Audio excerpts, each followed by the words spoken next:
कहना है कह दो, अपना दिल हल्का करो।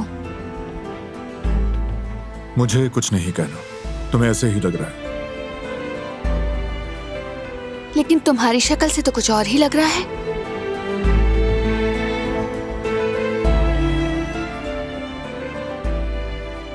और मैं तुमसे एक बात जरूर करना चाहती हूँ। अगर तुम माफी मांगना चाहते हो तो मैं कबूल करती हूँ। क्या मतलब, कैसी माफी? और मैं क्यों मांगू माफी? जाहिर है जो तुमने किया उसके लिए तुम मुझ पर चीखे और कहा कि मैं अच्छी माँ नहीं बन सकती हूँ। मैं तुम पर नहीं चीखा, ना ये कहा कि तुम अच्छी माँ नहीं बन सकती। और वैसे भी माफी तो तुम्हें मांगनी चाहिए। मुझे? क्यों? तुमने कहा मैं बाप बनने के लायक नहीं।